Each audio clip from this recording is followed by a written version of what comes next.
Al-Fatihah adalah surah yang sangat istimewa karena ia menjadi satu-satunya surah yang membuka bacaan di dalam salat. Tidak ada yang paling utama dalam ibadah kecuali salat, itu yang paling nomor satunya, dasar dari semua ibadah, dan tidak ada yang disebut nilai-nilai kebaikannya tertinggi kecuali mendekat kepada Al-Quran. Itu yang disebutkan oleh Nabi SAW dalam sabdanya, khairukum man ta'allama al-Qur'ana wa 'allama. Yang terbaik di antara kalian adalah orang yang mau belajar Al-Quran lalu mengamalkannya. Baik itu salat yang menjadi amalan pertama yang akan dihisab di hari kiamat, maka muncullah kalimatnya wasta'inu bis-sabri was-salat. Jika engkau punya persoalan dalam hidup, sabar dulu terima, nanti saat salat datang kepadaku, mintakan apa yang ingin kau mohonkan. Seperti pernah kami sampaikan, Al-Fatihah termasuk surat yang sangat penting, dan juga seluruh surat yang lainnya penting. Namun setiap surah, seperti saya sampaikan, memiliki keistimewaan tersendiri. Al-Fatihah adalah surah yang sangat istimewa karena ia menjadi satu-satunya surah yang membuka bacaan di dalam salat. Al-Fatihah adalah surah yang sangat istimewa karena ia satu-satunya surah yang menjadi pembuka dalam mushaf Al-Quran.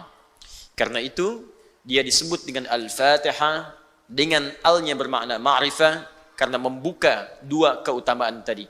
Tidak ada yang paling utama dalam ibadah kecuali salat, itu yang paling nomor satunya, dasar dari semua ibadah, dan tidak ada yang disebut nilai-nilai kebaikannya tertinggi kecuali mendekat kepada Al-Quran.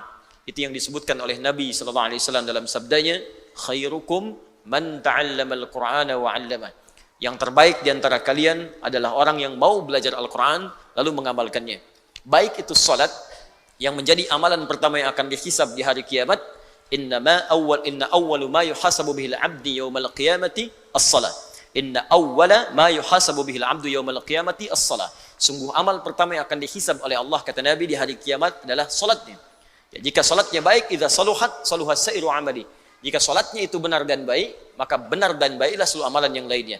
Wa idza fasadat fasada sairu amali, dan jika salatnya itu jelek, maka akan berdampak pula pada buruk amalan-amalan yang lainnya. Anda bayangkan, dalam hal salat dibuka dengan Al-Fatihah bacaannya, dan dalam qiraat Al-Quran dibuka dengan Al-Fatihah. Jadi cukup dua hal ini menunjukkan keutamaan Al-Fatihah. Yang kedua, Al-Fatihah al-nya bisa bermakna istighraq, yang berarti pembuka pada seluruh hal-hal yang bernilai baik di sisi Allah Subhanahu wa taala. Fatihahnya pembuka segala kebaikan, al-nya menunjuk pada keseluruhan. Jadi jika ingin dibukakan semua yang baik-baik dalam hidup, baik itu terkait dengan rizki, dibukakan pintu rizki yang paling baik, dibukakan kesembuhan yang terbaik saat sakit, dibukakan kemudahan terbaik saat mendapat kesulitan, termasuk dibukakan bimbingan hidup yang terbaik dari seluruh tubuh kita. Mata melihat yang baik, telinga mendengar yang baik, mulut bicara yang baik. Maka di dalam Al-Fatihah ada petunjuk-petunjuk untuk menghasilkan itu semua. Cukuplah Anda menguasai ayat ini seluruhnya dengan makna-maknanya, maka itulah kemudian akan mendatangkan kemuliaan besar di dalam kehidupan kita. Karena itulah Al-Fatihah disebut juga dengan nama Al-Kafi, yang mencakup semua nilai-nilai kebaikan, yang dengan cakupan itu cukup bila kita menguasainya, maka kita akan dapatkan seluruh tahapan-tahapan kemuliaan itu. Saya sudah terangkan dari awal sampai dengan ayat yang ke-6. Sekarang kita akan sambungkan pada ayat yang ke-7. Sebelum masuk ke ayat yang terakhir ini, saya ingin tegaskan kembali, dalam salah satu hadis qudsi yang pernah kita bahas di pertemuan terakhir, jika seseorang benar membaca Al-Fatihahnya dengan hatinya yang paling dalam, lalu dia amalkan dengan baik, maka kata Allah, melalui lisan Nabi SAW di hadis qudsi, perhatikan kalimatnya, hadza baini wa baina abdi. Ini adalah perjanjian antara aku dengan hambaku. Wali abdi masala. Jika hambaku benar sampai bacaan Al-Fatihah di ayat yang terakhir kemarin, iyyaka na'budu wa iyyaka nasta'in. Jika benar bacaannya sampai di situ, kata Allah, masala. Bonus pertama yang diberikan, apapun yang ia minta saat ini, aku akan kabulkan. Ingat itu? Apapun yang ia minta saat ini, aku akan kabulkan. Karena itu, pembuka perintah sholat itu diawali dengan kalimat minta sesuatu. Quran surah kedua Al-Baqarah ayat ke-45. Wasta'inu bis-sabri was-salat. Perhatikan cara menerjemahkannya. Kata Allah, jika Anda punya kesulitan dalam hidup, apapun jenisnya, maka terimalah itu dengan sabar. Lalu mintakan solusinya kepada Allah. Logika sederhananya begini. Kalau bapak ibu ada kesulitan tentang perihal tertentu, maka Anda akan mencari pakar untuk menyelesaikannya. Handphone rusak, perginya kan ke tukang handphone kan? Servis di situ. Motor ada masalah, pergi kemudian ke bengkel. Baik, fisik ada masalah, pergi ke dokter. Jelas ya? Sekarang hidup kita punya masalah. Maka yang bisa menyelesaikan semua itu, kita harus datang kepadanya. Siapa itu? Carilah yang tidak punya batas dalam pemberiannya. Bukan cuma sekedar memperbaiki motor Anda dengan kun fayakun dan ditunjukkan kepada bengkel terbaik. Bahkan ia mampu mendatangkan motor yang lebih baru.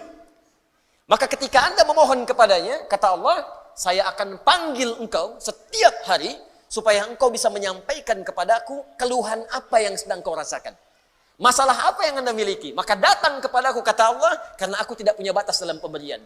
Maka muncullah kalimatnya, wasta'inu bis-sabri was-salat. Jika engkau punya persoalan dalam hidup, sabar dulu terima, nanti saat sholat, datang kepadaku, mintakan apa yang ingin kau mohonkan. Karena itu sholat disebut dengan sholat, di dalam semua kitab fikih, itu seakar dengan kata ad-du'a. As-salatu fil lughati hiya ad-du'a. Sholat secara bahasa artinya doa. Karena itu semua bacaan sholat, dari mulai takbir sampai dengan salam, isinya doa semua. Silahkan Anda cek. Ya, saat mulai takbir, Allahu Akbar, Allahumma ba'id baini wa baina khatayaya, doa. Anda ruku, subhana rabbiyal azim, doa. I'tidal, sami Allahu liman hamidah, dan seterusnya, doa. Sujud, doa. Duduk di antara dua sujud, jelas doa. Rabbighfirli warhamni, dan seterusnya. Tahiyat, doa. Bahkan sebelum kita salam, bukankah kita minta 4 permintaan yang paling utama? Ya, Allahumma inni a'udzubika min adzabi jahannam, wa min adzabil qabri, wa min fitnatil mahya wal mamat, wa min syarri fitnatil masih dajjal. 4, masih doa juga. Ditutup dengan salam pun doa. Assalamualaikum warahmatullahi. Doa. Mendoakan sekitaran kita. Semoga Anda selamat dalam kebaikan, mendapatkan rahmat Allah dan berkahnya. Kanan, kiri. Semua doa. Dan berita baiknya, saat Anda mulai berdoa dalam keadaan berdiri, kata Allah, kalau benar bacaan Al-Fatihahnya, maka semua yang Anda mintakan di detik itu akan langsung dikabulkan oleh Allah Subhanahu wa Ta'ala. Ada yang berkata, masa sih? Baiknya, masa sih ya Allah? Makanya ketika ada orang yang kemudian menyoal, masa sih? Maka ditanyakan oleh Allah, iman kamu di mana? Katanya yakin dengan saya. Katanya beriman. Iman itu yakin tanpa ragu. Saya ulangi, iman itu yakin tanpa ragu. Jadi kalau Anda ingin berinteraksi dengan Al-Quran, gak boleh ragu. Karena itu kalimat Quran dibuka dengan jangan pernah ragu. Dzalikal kitabu la raiba fi. Dzalikal kitab, semua isi Al-Quran itu la raiba fi, jangan pernah diragukan. Karena itu ketika Anda yakin tanpa ragu disebut dengan iman. Orangnya disebut dengan mukmin. Ketika ada orang yang berkata, ya Allah, benar akan dikabulkan, maka langsung oleh Allah dipertanyakan imannya. Dipindah ke Quran surah kedua Al-Baqarah ayat 153. Paling kanan sebelah bawah. Kalimatnya sama persis, tapi pembukaannya berbeda. Yang pertama Al-Baqarah ayat 45, wasta'inu bis-sabri was-salat.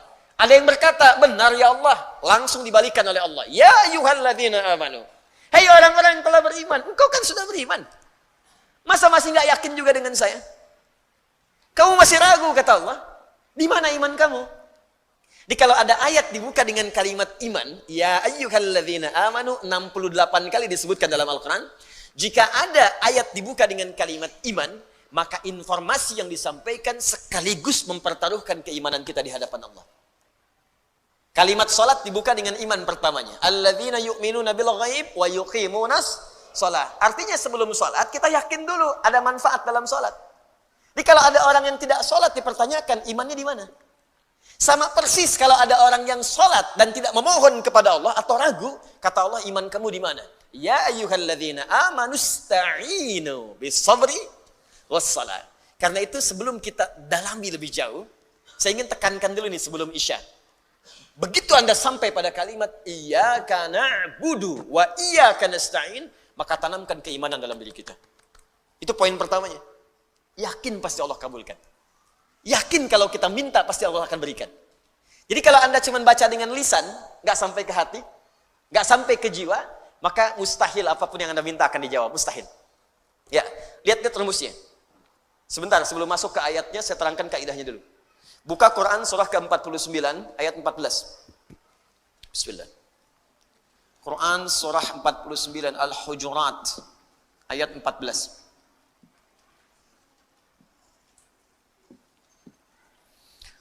Qalatil a'rabu amanna.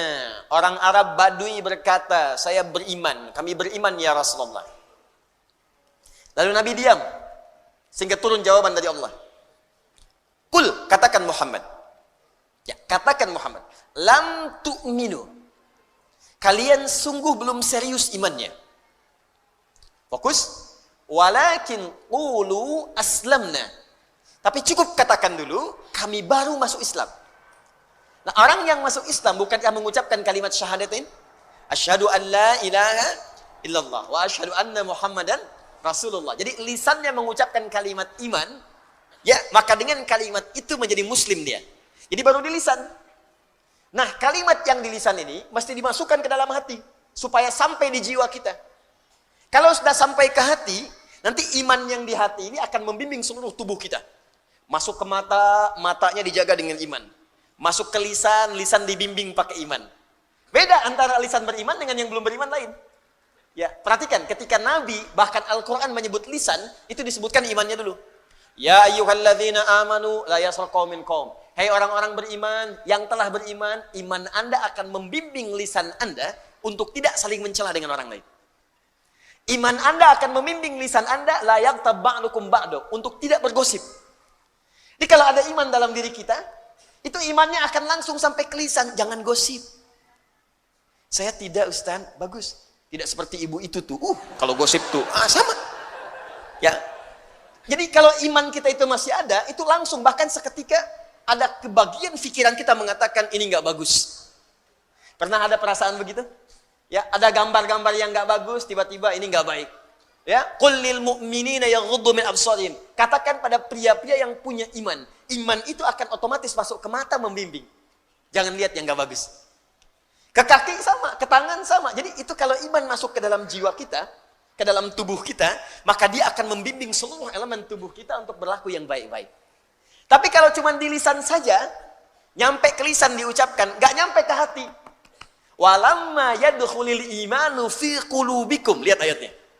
Sedangkan iman yang engkau ucapkan itu, engkau tidak sampaikan dia ke dalam jiwamu. Akhirnya beragama itu hambar.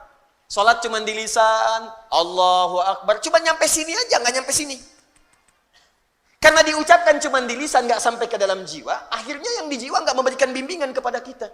Memang lisannya Allahu Akbar, tapi di pikirannya WA hu Akbar, Facebook hu Akbar, YouTube hu Akbar, Allahu Akbar, tang ting tung ting tang ting tung tang ting tung. Jadi yang Akbar siapa gitu? Jadi kalau iman sudah masuk dalam jiwa, selesai. Begitu mau sholat, dia kondisikan handphonenya silent. Ada yang dia matikan dulu. Dia siapkan jiwanya. Itu yang dimaksudkan iman hadir dalam jiwa. Makanya setiap lisan kita berucap, pandangan kita menatap, lisan kita mendengar, pastikan semua dibimbing oleh iman. Kebanyakan orang yang sholat, ketika mengucapkan kalimat itu di era kekinian, itu semua bacaannya tidak bersumber dalam jiwanya. Cuman di lisan aja gitu. Coba tanyakan pada diri Anda ketika sholat. Masuk nggak bacaan itu ke hati Anda? Dibaca nggak dengan sepenuh jiwa? Jangan-jangan cuma takbir Allahu Akbar, tapi nggak nyampe ke jiwa. Beda kalau nyampe ke jiwa, Bu. Pak, Abu Bakar tuh sampai gemetaran mengucapkan itu. Allahu Akbar. Lisan berkata Allah Maha Besar. Pikiran menerjemahkan Allah yang paling agung. Hati mengatakan, ya Allah, aku mengucapkan Kau yang paling besar. Aku takut setiap hari mengucapkan Kau yang paling besar, tapi aku selalu merasa paling besar dibandingkan orang lain. Sombong dengan orang lain. Merasa angkuh, yang paling hebat dibandingkan yang lainnya. Merasa yang paling tinggi. Sementara setiap hari aku katakan Kau yang paling besar. Lisan berkata Allah yang Maha Besar, tapi selesai sholat merasa yang paling bagus sholatnya. Yang paling hebat dalam keilmuannya. Yang paling tinggi status sosialnya. Katanya Allahu Akbar, tapi setiap hari merasa akbar. Itu kalau benar-benar sholatnya demikian dalam jiwa, itu baru takbir sudah menangis, Pak. Ingat dosa. Allahumma ba'id baini wa baina khatayaya kama ba'adta bainal masyriqi wal maghrib. Siapa yang bisa baca doa ini dengan hatinya, tersungkur dan terjatuh air matanya. Allahumma ba'id baini wa baina khatayaya. Khata'un satu kesalahan, akhta'un banyak salah, khataya salahnya banyak sampai nggak kehitung. Tambah ya kecil di akhirnya, ya aku ngaku, ya terakhir itu ngaku. Khataya ya Allah, aku mengakui dalam sholat ini aku banyak salahnya nggak terhitung. Sedangkan cita-citaku itu ingin ke surga ya Allah.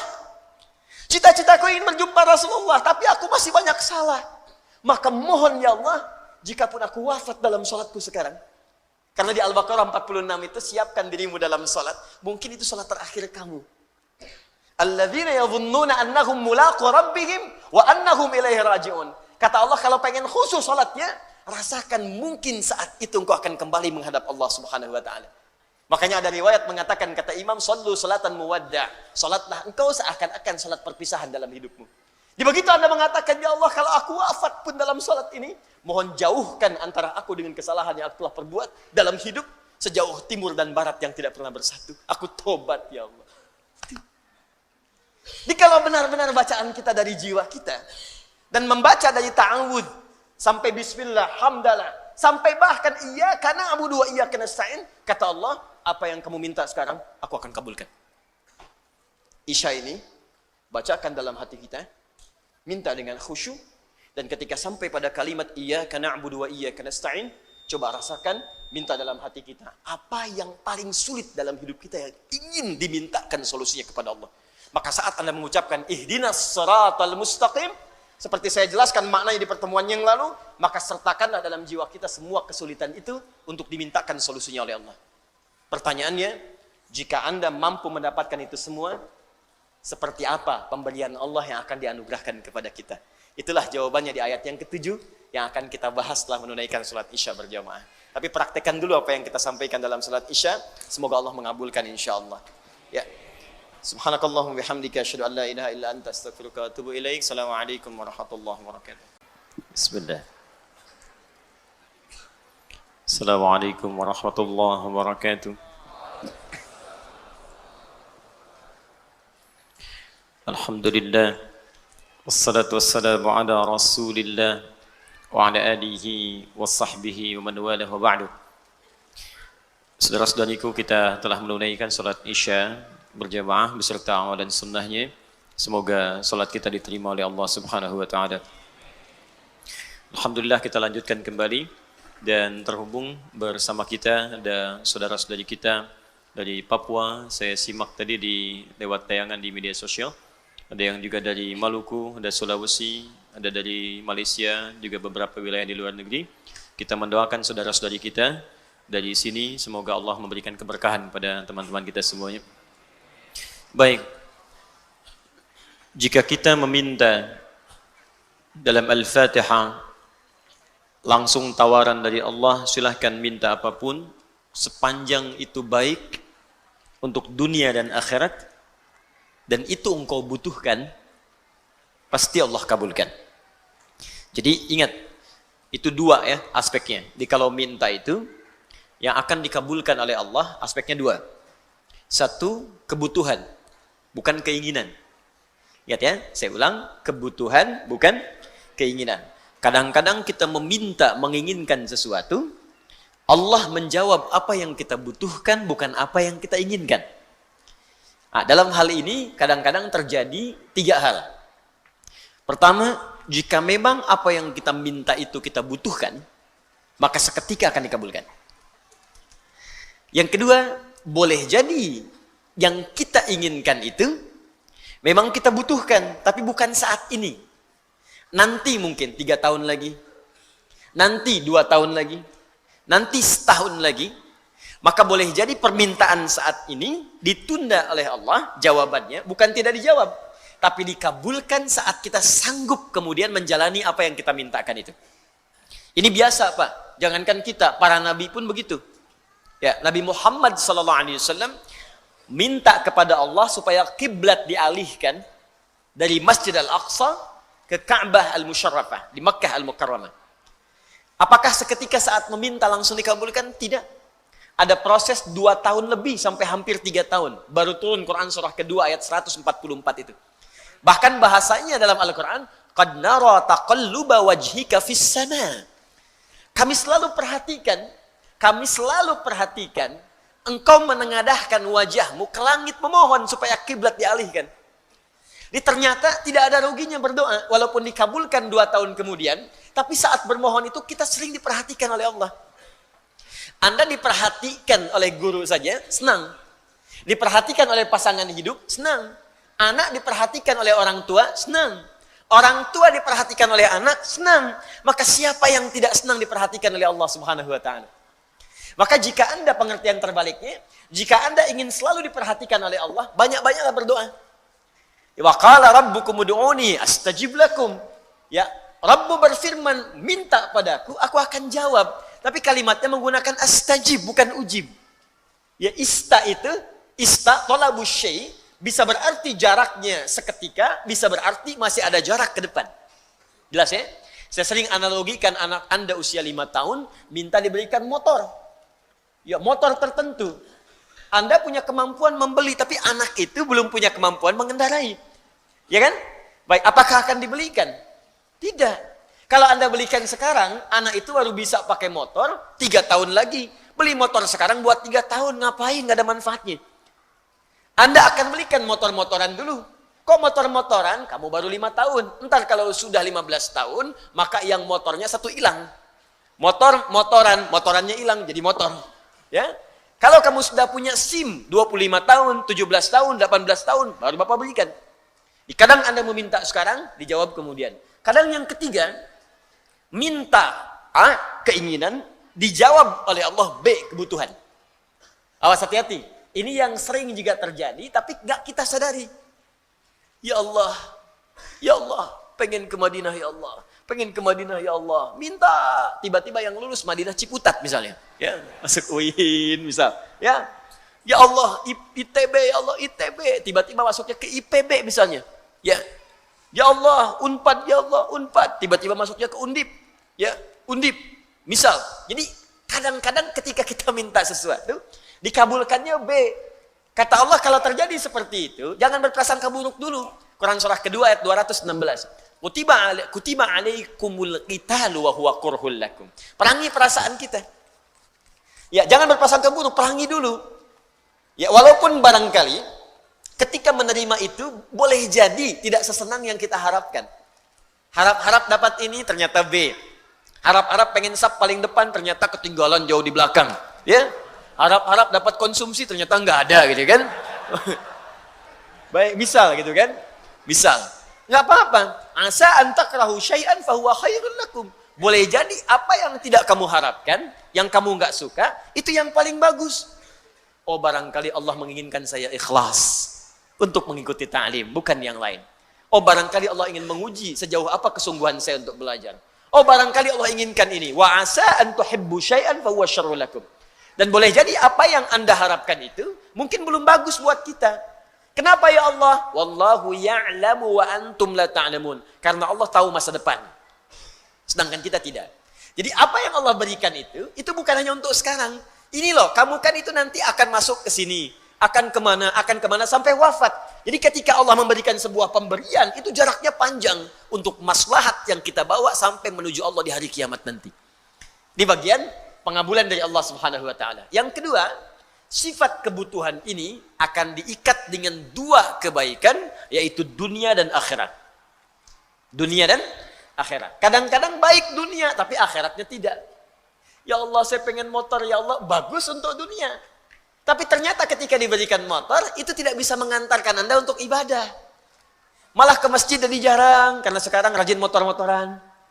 Ya, ada yang tadinya nggak pernah ngajak tetangga, sekarang baru punya motor, sudah muterin komplek. Assalamualaikum, ayo ke masjid yuk. Oh, padahal mah, gitu kan? Habis amal. Ya. Di kadang-kadang apa yang kita mintakan, dunia bagus, akhirat mesti baik juga. Makanya kita mintakan Rabbana atina fid dunya wa fil akhirati wa qina. Pilih mana? Kaya dunia, miskin akhirat, atau miskin dunia, kaya akhirat? Bagus. Itu ya. Nah sekarang, ketika Anda ingin meminta dengan satu kalimat, dan dengan kalimat itu dapat dunia akhirat plus kebutuhannya. Jadi begitu kalimat ini diucapkan, apa yang kita ingin mohonkan, langsung Allah akan kabulkan. Dunianya nikmat, akhiratnya juga nikmat, dan sesuai dengan kebutuhan kita. Kalimat itu yang kita pelajari, yang disampaikan oleh Allah, dibacakan 17 kali dalam sehari, dengan kalimat ihdinas siratal mustaqim. Kita sampaikan di pertemuan lalu, ihdina itu bukan sekedar tunjukkan. Ya, berasal dari kata hudan. Ya Allah, berikan kami hudan dengan cara yang paling mudah. Ke jalan yang lurus. Hudan ada banyak makna. Satu, kemudahan untuk beribadah. Saya ulang, kemudahan untuk ibadah. Dalilnya diantaranya Quran surah kedua Al-Baqarah ayat 2 sampai dengan 5. Dzalikal kitabu la raiba fi hudan lil muttaqin. Ketika Allah memberikan hudan kepada orang takwa, apa yang menjadikan orang takwa itu ketika dapat hidayah? Kemudian apa yang dia kerjakan?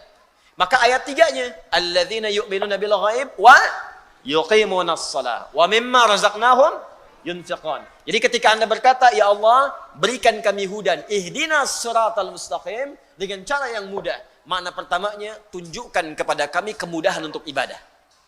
Dengan cara yang benar.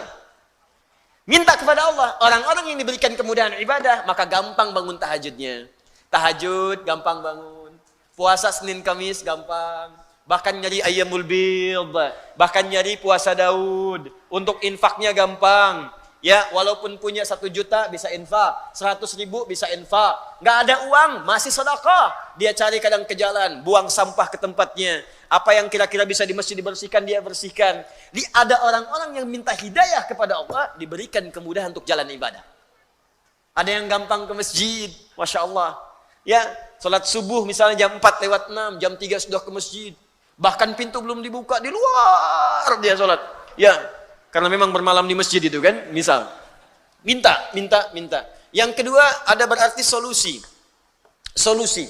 Ya, dari setiap persoalan yang dialami. Yang ketiga, ada berarti juga bimbingan kemudahan untuk mencapai kesuksesan dari apa yang kita kerjakan dalam hidup. Jadi ada solusi, ada kenyamanan, ada bimbingan, ada kemudahan untuk ibadah.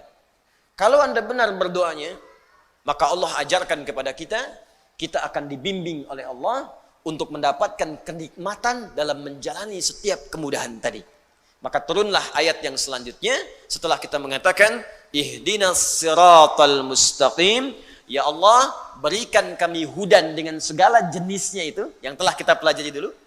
Ya, dengan cara yang paling mudah, cara yang paling lurus. Seperti apa itu semua? Dilanjutkan oleh Allah Subhanahu wa taala dengan ayat berikutnya, siratal ladzina an'amta 'alaihim ghairil maghdubi 'alaihim waladdallin. Yaitu jalan-jalan kemudahan untuk mencapai petunjuk tadi, kemudahan ibadah dengan cara yang benar, kemudahan mendapatkan rizki dengan cara yang benar, kemudahan mendapat solusi ketika punya masalah dengan cara yang benar, kemudahan sukses dengan cara yang benar, seperti engkau berikan pada orang-orang dulu yang telah mendapatinya dengan cara yang paling nikmat. Bukan orang-orang yang telah engkau berikan, kemudian tersesat dengan itu karena tidak menggunakannya, atau dia tahu itu kemudian baik, tapi dia menjauh darimu ya Allah. Kita bacakan dulu tafsir dari ayat ini, baru kita bahas kalimat per kalimat insya Allah. Supaya kita bisa mendapatkan pencerahan dari para ulama tafsir dulu. Hari ini saya kembalikan ke tafsir Ibnu Katsir rahimahullah. Wa qawluhu ta'ala siratal ladzina an'amta 'alaihim ghairil maghdubi 'alaihim waladdallin. Adapun makna firman Allah Subhanahu wa taala yang tadi dibacakan, qad taqaddama al-haditsu fima idza qala al-'abdu ihdinas siratal mustaqim ila akhiriha anna Allah yaqulu hadza li'abdi wa li'abdi ma sa'al. Seperti telah berlalu penjelasan dari kami ketika seorang hamba dalam salatnya mengucapkan iyyaka na'budu wa iyyaka nasta'in sampai dengan kalimat ihdinas siratal mustaqim, sampai ke akhirnya ihdinas siratal mustaqim, annallaha yaqul, maka Allah menjawab. Ini yang saya pernah sampaikan kepada Anda. Jadi begitu mengucapkan iyyaka na'budu wa iyyaka nasta'in, Kemudian ihdinas siratal mustaqim, maka sampaikan keinginan kita dalam jiwa kita. Apa yang sedang kita rasakan. Ya. Kemudian Imam Ibnu Katsir mengatakan, "Annallaha yaqul," maka Allah akan menjawab, "Hadza li 'abdi wa li 'abdi ma sa'al." Ini perjanjian aku dengan hambaku, maka apapun yang hambaku mintakan, aku akan berikan. Wa qauluhu ta'ala, setelah kita menyampaikan apa yang kita mohonkan itu, lalu Allah Subhanahu wa taala berfirman, "Shiratal ladzina an'amta 'alaihim, shiratal ladzina an'amta 'alaihim mufassirun lis-siratil mustaqim." Ini adalah penjelasan dari kalimat sebelumnya, siratal mustaqim. Bismillah. Jadi ada ayat yang ke-6 yang kita bacakan, ihdinas siratal mustaqim. Saya tulis bentar. Saya agak pelankan sedikit supaya mudah dipahami.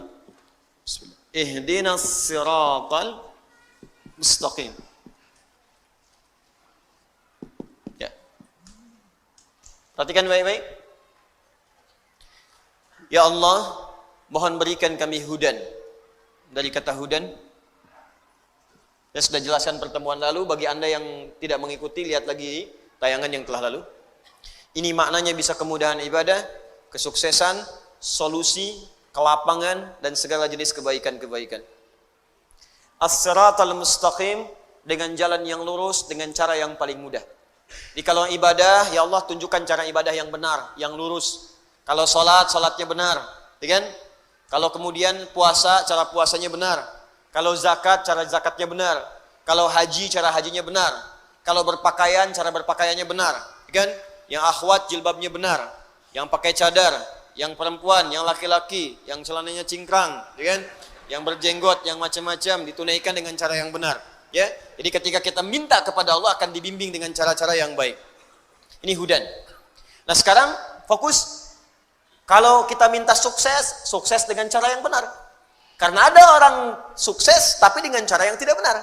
Ada yang nyogok, ada yang korupsi, ada yang macam-macam. Jadi kalau ada orang korupsi tapi mengucapkan kalimat ini, itu tandanya imannya nggak sampai ke jiwanya. Dia aneh, ihdinas siratal mustaqim. Ya Allah, tunjukkan kami cara sukses yang benar dengan jalan yang lurus. Habis itu nyogok. Habis itu korupsi. Habis itu nipu. Berarti ada yang salah dalam sholatnya. Ada yang tidak tepat. Ya Allah, berikan solusi dengan cara yang benar. Ada masalah di rumah tangga, minta kepada Allah, maka diberikan solusi dengan cara yang benar. Dituntun kepada guru yang benar, kepada ustadz yang benar, pada kiai yang benar, minta solusi yang baik, sehingga selesai semua. Nah, yang paling indah, ketika Anda mendapatkan jalan yang benar itu, apa yang dimaksud dengan jalan yang benar? Anda bertanya lagi. Maka diteruskan oleh Allah, yang dimaksud dengan as-sirat ini, jalan yang benar ini, kalau ingin sukses, jalannya mesti benar. Kalau ingin ibadah, jalannya mesti benar. Kalau ingin ada solusi, jalannya mesti benar.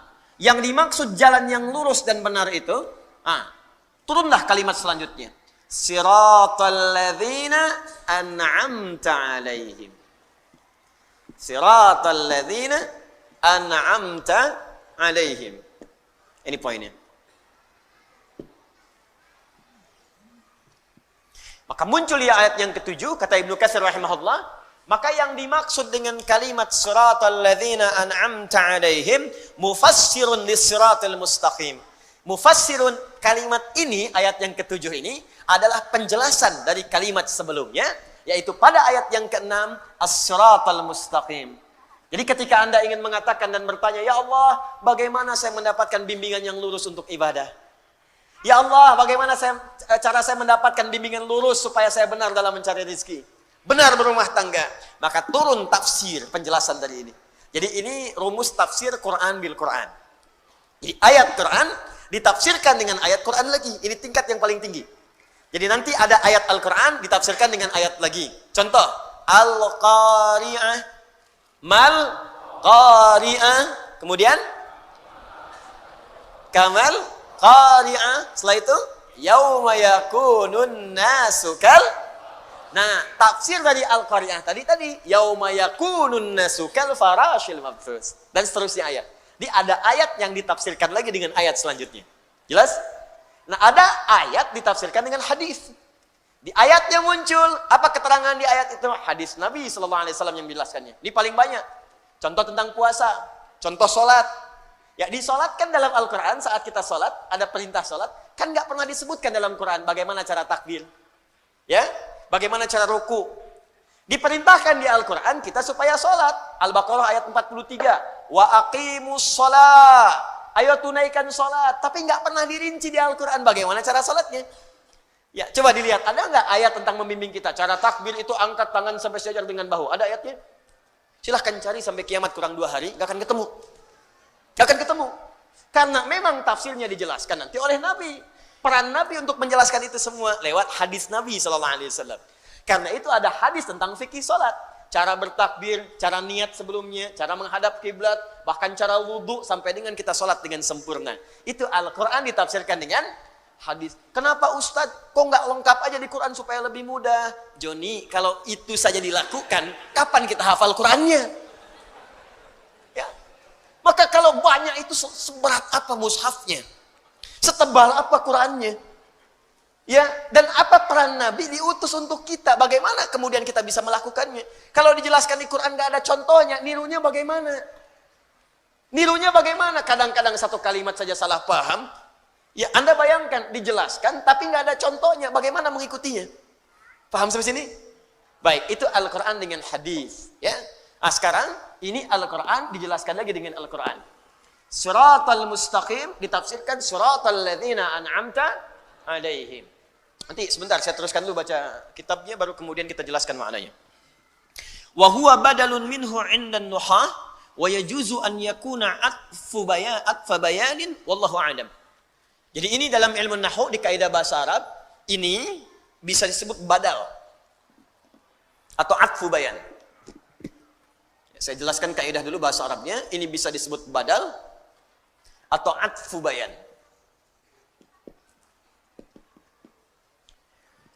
Badal artinya keterangan yang menggantikan, menjelaskan secara menyeluruh. Itu badal. Ya, misal yang dimaksud as-sirat ini keterangan menyeluruhnya adalah ini maksudnya. Jelas? Atau atfu bayan, diikutkan pada ataf itu mengikutkan pada kalimat sebelumnya. Jadi hukum menafsirkan ayat ini ikutkan pada kalimat sebelumnya, jangan tafsirkan sendiri. Jadi kalau Anda ingin menafsirkan ayat yang ini, ya kata Ibnu Katsir rahimahullah, maka menafsirkan ayat ini atfun ikutkan pada kalimat sebelumnya. Lihat dulu. Karena itu di ilmu tafsir ada rumus namanya 2L 1S. Ya, 2L 1S, ya. Ini ada L, ada S, ada S. L-nya disebut dengan 2L, maaf, L, L, S. Double L, S. L yang pertama disebut dengan lihaq. Sudah? Maaf, 1L, 2S. Siyak dan sibak. Lihaq. Kedua siyak. Ketiga sibak. Saya ulang, L, S, S. 1L, 2S. L-nya lihaq. Lihaq itu yang di depannya, yang setelahnya.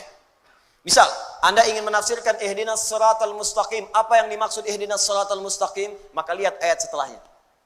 Jelas? Baik. Sibak. Sibak itu ayat yang sebelumnya. Saya ingin tafsirkan siratal ladzina an'amta alaihim. Maka lihat ayat sebelumnya. Siyak. Siyak itu ayat yang sedang kita bahas. Misal, ihdinas siratal mustaqim. Ketika kita ingin menggali makna ayat ini ayat yang sedang kita bahas namanya siyak. Kaitan dengan ayat sebelumnya disebut sibak.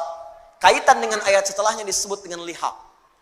Secara singkat, kalau ingin menafsirkan Al-Quran, jangan sembarangan baca satu ayat, langsung Anda pahami maknanya. Tidak. Anda harus memahami dulu kaitan dengan ayat sebelumnya.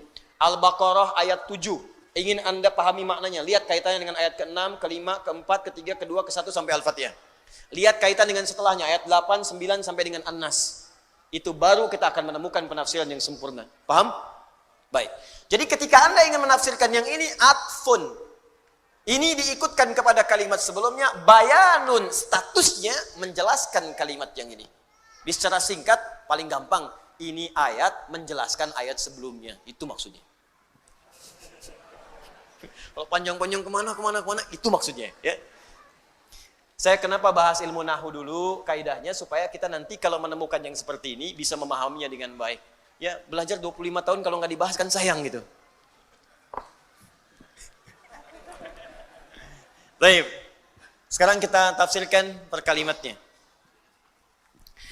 Walladzina an'ama Allahu 'alaihim humul madhkuruna fi suratin Nisa, haitsu qala ta'ala, "Wa may yuti'illaha wa rasulahu fa ulaika ma'al ladzina an'ama Allahu 'alaihim minan nabiyyin was-siddiqin wasyuhada'i was-salihin wa hasuna ulaika rafiqa." Sekarang fokus baik-baik. Lihat sini. Saya akan mulai jelaskan tafsirnya dan di sini kita akan mulai serius memahami maknanya. Ya Allah, kami ingin mendapatkan kemudahan dalam ibadah, kemudahan dalam mendapat rezeki, kemudahan mengatasi persoalan, maka bagaimana cara kami mendapatkannya? Maka Allah turunkan ayat Siratal ladzina an'amta 'alaihim. Kalau kalian ingin mendapati itu semua, maka mohonkanlah kepada Allah semua jenis kemudahan yang telah Allah berikan kepada orang-orang sebelum kalian. Yang mendapatkan kemudahan itu begitu nikmat. Kalau terjemah biasa, ya Allah, berikanlah kepada kami jalan yang paling nikmat seperti Engkau telah berikan kepada orang-orang sebelum kami. Jadi kalau Anda ingin ibadah, dibimbing oleh Allah dan nikmat ibadahnya. Ada orang memang benar ke masjid, tapi ibadahnya belum nikmat. Subuh jam 4:06, jam 4 dah ke masjid, tapi begitu subuh nggak nikmat. Allahu Akbar. Ada yang puasa, ikut puasa sunnah, mulai puasa sunnah, cuman belum nikmat. Ya, sahur bareng-bareng. Akhi, hari ini buka jam berapa? Masya Allah, baru sahur dananya buka. Ada yang baca Quran cuman belum nikmat, baca aja. Ya. Ada yang baca satu ayat nikmat gitu. Yasin, buka tafsirnya. Satu ayat tapi nikmat gitu, Pak. Ya. Ada kan Yasin wal Qur'anil hakim innaka laminal mursalin. Memang lancar, khatam, tapi kenikmatannya nggak kerasa. Ada yang Al-Kahfi, alhamdulillahilladzi anzala, baca satu ayat nikmat. Ada yang 10 menit dah selesai Al-Kahfi. 110 ayat, ya. Tapi kenikmatannya nggak ada. Ada yang cuma satu ayat tuh nikmat banget. Nun, nikmat. Ya, tafsirnya. Masya Allah. Satu ayat. Jadi ada orang-orang yang mendapatkan itu begitu nikmat. Ya, ada orang-orang yang mendapatkan itu begitu nikmat. Ibadah itu nikmat sekali. Di Allah tawarkan, kamu saya beri solusi, tapi nikmat. Kan ada orang yang dapat solusi, tapi caranya kan nggak enak. Anda mau ke Alexan ke sini, Anda cari jalan. Ya, saya mau tanya pada Anda, pilih mana? Jalan yang berliku atau jalan yang lurus sampai ke tujuan? Lurus. Pilih mana? Lurus tapi macet, berliku tapi lancar. Hah? Tuh. Pasti aja tuh. Lurus tapi lancar. Ya. Baik, ada yang lurus tapi macet, ada yang lurus tapi lancar. Nikmatkan yang lancar kan? Tapi ada yang paling dahsyat, lurus dan macet masih nikmat. Itu yang nggak mudah. Alhamdulillah macet, Allahu Akbar, bisa murajaah Quran. Lihat tuh. Jadi yang dia pikirkan tuh niatnya aja yang lurus. Mau ke pengajian, macet nih. Waduh, estimasi waktunya nyampainya jam 8. Mungkin baru nyampe udah mau bubar. Lihat. Tapi nikmat aja, bukankah sekarang live? Dibuka aja, ikutin. Jadi memang yang dia concernkan niatnya. Niat saya kan untuk belajar. Dan dahsyatnya dalam Islam, pahala diberikan saat niat itu muncul. Innamal a'malu niat. Jadi begitu niatnya muncul, pahala datang. Dan yang paling dahsyat, orang yang datang pun kalau rusak niatnya, rusak pahalanya. Begitu datang, ceklik. Wah, langsung kan selfie dari sana, klik, kirim ke teman. Aneh udah nyampe, ente di mana? Wah, mengaji dulu mencas iman. Padahal pengen orang tahu gitu.